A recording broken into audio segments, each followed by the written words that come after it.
Bonjour à toutes et à tous et bienvenue au top de Maxos Imireme dans Final Fantasy XIV. Aujourd'hui, gang, on va aller couvrir le sujet de comment faire de l'expérience efficacement dans Final Fantasy XIV. On va couvrir plein de points avec vous, donc c'est les tops de faire de l'expérience. Yeah! Alors, le premier principe, en fait, un point bien important avant qu'on commence. En fait, on peut mettre type numéro 1, tiens, voilà.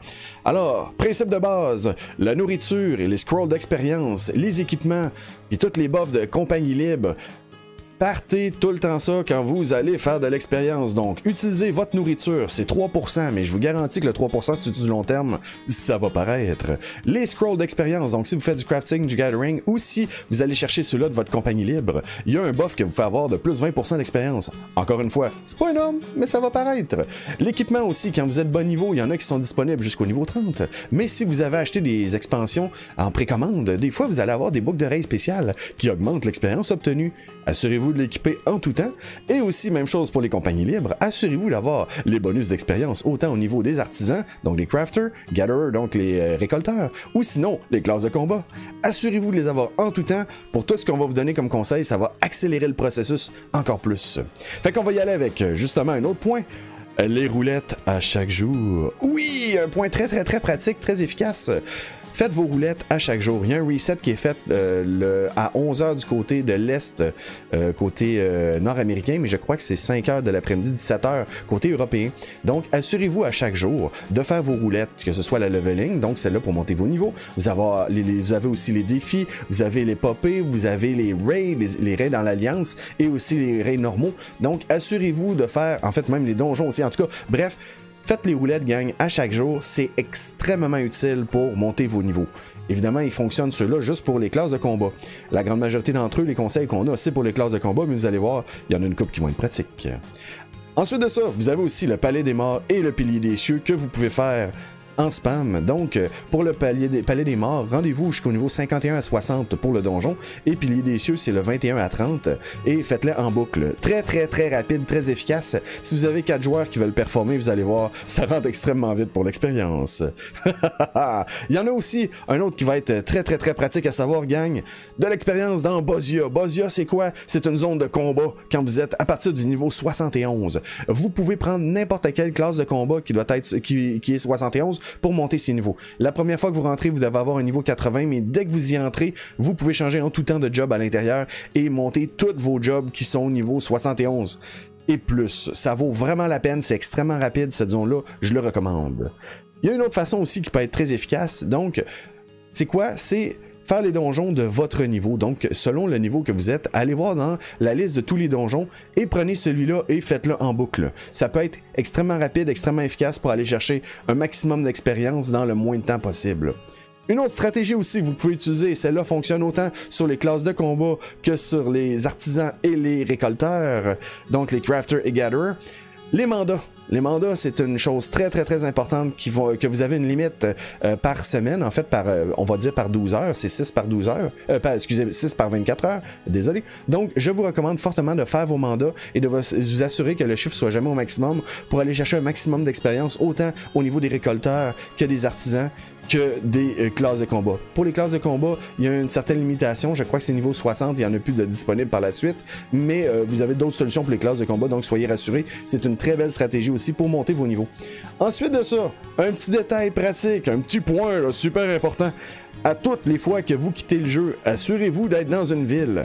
Comment le savoir si vous êtes dans une ville ou pas? Simplement regardez en bas de votre barre d'expérience à droite, il va y avoir une petite lune qui va apparaître.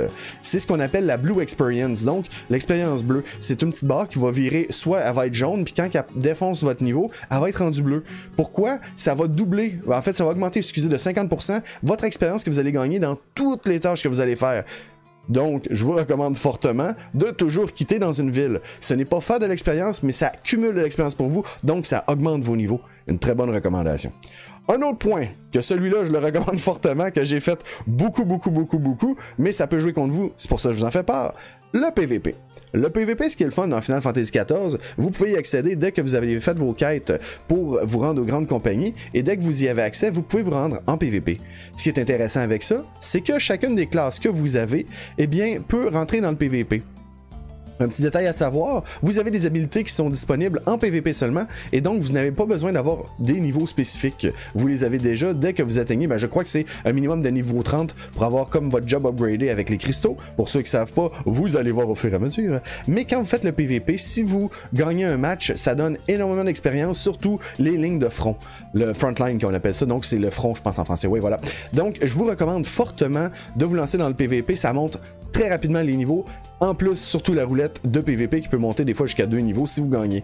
Parce qu'il y a 3 équipes en même temps. Quand vous gagnez, vous avez un paquet massif d'expérience. C'est comme ça que j'ai monté, pour ceux qui seraient curieux, mon Black Mage, que je n'ai pas expérimenté en donjon. Voilà. Donc ça peut jouer les tours par contre à ce niveau-là, et c'est pour ça que j'en fais part. Si vous faites juste du PVP, vous n'aurez pas l'expérience de faire comme vos rotations de base ou vos priorisations de combat. Donc prenez la peine d'expérimenter les deux, mais si vous voulez monter vite, le PVP est une autre très bonne stratégie. Pour maintenant, les artisans, puis les récolteurs, là, on en a une bonne pour vous autres, gang. Azuré, ou en anglais Firmament, dans le diadème, aller faire les récoltes dans le diadème est une façon incroyable.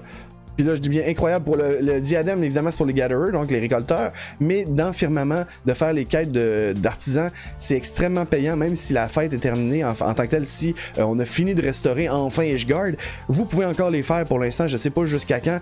L'expérience est monstrueuse à ce niveau-là, je recommande fortement. Il y a même des événements spéciaux qui se passent dans cette zone-là, qui vont vous donner des montures, qui vont vous donner du look spécial. Il y a toutes sortes de choses que vous pouvez aller chercher. Je vous recommande fortement de monter dans le diadème et donc dans Azuré, dépendant de si vous êtes un récolteur ou si vous êtes un artisan. On va vous montrer comment faire aussi par la même occasion dans un prochain guide, surtout au niveau des crafters. Et ben voilà, une autre possibilité pour monter facilement l'expérience va être le carnet de Chloé. Le carnet de Chloé, c'est quoi? C'est un petit carnet qu'il faut remplir des tâches qui nous sont demandées par le carnet de Chloé, et si on réussit à faire des lignes avec le petit, ce qu'on appelle Bingo Book, eh bien vous allez chercher la moitié d'un niveau automatiquement en redonnant le livre à Chloé. Ça peut paraître bidon, mais si vous le faites en même temps que vous faites vos autres tâches que je vous ai expliquées jusqu'à maintenant, ça va rentrer encore plus vite. Donc de l'expérience facile, on aime ça.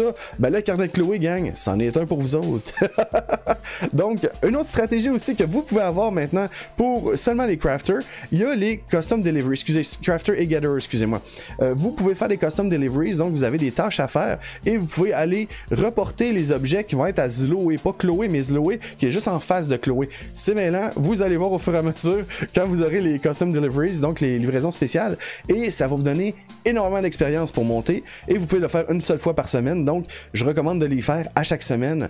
En plus, il y a des petites réputations spéciales à les faire, ça vaut la peine. Vous êtes limité à une douzaine par semaine, mais il donne un paquet d'expérience, donc encore une fois, c'est pas beaucoup, mais cumulez-le sur du temps, vous allez voir, ça va vous aider énormément pour leveler vos classes, extrêmement facile à faire, ça vaut la peine. Et ben voilà, un petit extra pour vous autres, pour ceux qui voudraient faire du leveling, mais vous voulez monter le Blue Mage. Le Blue Mage, lui, c'est un cas spécial, il ne peut pas être monté avec justement ses alliés, donc dans les donjons.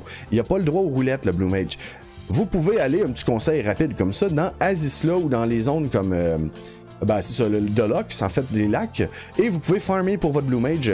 En fait, vous êtes hors du groupe et vous amenez votre ami Blue Mage, que vous lui dites de frapper un monstre, et dès qu'il a frappé, vous tuez le monstre avec votre niveau 80 qui est pas groupé, et vous allez voir l'expérience du Blue Mage monter. C'est un petit extra comme ça sur le side que je vous partage par la même occasion. Yeah! Et il y a une autre façon de leveler très rapidement, mais elle, attention, prenez garde. Et c'est pour ça que je l'ai mis en dernier, justement pour le mentionner. Il y a la potion de boost sur le Mog Station pour leveler votre job jusqu'à 10 niveaux en dessous de l'expansion présente, c'est-à-dire, exemple, 70 dans le contexte de Shadowbringers pour avoir accès à Shadowbringers. Par contre, puis c'est pour ça que je l'ai mis en dernier, puis un warning, on le dit comme ça, vu que c'est une potion qui est payante, ça va vous monter votre niveau jusqu'à 70. Par contre, si vous avez jamais fait l'histoire avant, je vous recommande de ne pas l'acheter. Attendez que vous soyez rendu, et si vous faites un autre bonhomme sur un autre serveur avec des amis, utilisez-la à ce moment-là, achetez-la à ce moment-là. Mais pas plus que ça. Ne la faites pas si vous êtes nouveau. S'il vous plaît, ça va vous ruiner votre expérience de jeu, parce que l'histoire est le fun d'être sur progressive, et non pas direct d'un coup d'avoir tous les résultats d'un coup. Parce que vous n'auriez pas l'expérience qu'un joueur aurait eu depuis le début. C'est pour ça que je le dis, ça se fait, mais faites attention s'il vous plaît, soyez prudents. Gaspillez pas ça dans le vide. L'expérience du jeu en vaut vraiment la peine. L'histoire, de le vivre, tout ça, c'est vraiment important. Donc c'est pour ça que je vous le dis, petite recommandation comme ça, faites-vous pas prendre. C'est juste à savoir que vous pouvez le faire, mais faites-le seulement si vous avez déjà fait l'histoire. Voilà. Rien de plus compliqué. Et pour ceux qui seraient curieux, je vais vous faire apparaître à l'écran par tranche de niveau, donc comment maximiser votre expérience pour les classes de combat, pour aller chercher le plus rapidement d'expérience, pour monter vos classes plus rapidement. Je vais les faire afficher à l'écran par tranche de niveau, donc de 1 à 15, ce qui est disponible, donc les roulettes, le bestiaire, les aléas et le palais des morts, ça c'est vraiment ce que je recommande. De 15 à 50, ça va être les roulettes de gain de niveau surtout, et l'épopée. Il va y avoir aussi les donjons avec ceux-là qui est votre plus haut niveau, et le palais des morts. 51-60, roulette gain de niveau, en fait toutes les roulettes, on va le dire comme ça, voilà. Après ça, les donjons qui est votre plus haut niveau, et le palais des morts. 61-70, une petite recommandation, les roulettes encore une fois, faites toutes les roulettes à chaque jour, faites les donjons de votre plus haut niveau, ou sinon, faites le pilier des cieux s'il y a beaucoup de monde qui le font en même temps. Et dès que vous arrivez 71 à 80, vous faites les roulettes, les donjons de plus haut niveau si vous voulez, mais surtout, comme je disais tantôt, Bozia. Cela va être votre atout principal pour monter votre expérience à des niveaux incroyables et vous allez être super content d'avoir monté vos niveaux comme des champions. Et voilà, fait que c'est un petit tour liste de maximisation pour l'expérience que je recommande fortement. Ah ben voilà, j'ai pas mis les mandats parce que ça peut être long à faire, puis c'est pour les classes aussi plus de Gatherer Crafter. Voilà. Ah ben voilà gang, c'est ce qui fait le tour pour aujourd'hui, pour les tops de Maxos Imireme. Donc aujourd'hui pour l'expérience, comment faire des petits trucs, eh bien c'est ce qu'on a vu ensemble. Yeah, j'espère que ça vous a plu. Parce que c'est un plaisir de vous les partager et c'est les trucs que j'utilise pour monter mes personnages. Pour ceux qui seraient curieux, je suis rendu avec 2 personnages qui sont au maximum et j'en ai un deuxième que je suis en train de monter, justement les classes d'artisans. Donc autant récolteur que crafter, donc qu'artisan. Fait que ça monte vraiment bien. C'est des bons trucs que je vous partage. J'espère que ça vous a plu. Fait que si vous avez aimé ça, gang, n'hésitez pas à faire un petit like, un sub. On va apprécier ça, ça va encourager la chaîne. On a eu un plaisir d'être avec vous autres. Puis sur ça, qu'est-ce qu'on se dit? On se dit bye bye tout le monde, à la prochaine, une bonne journée à vous.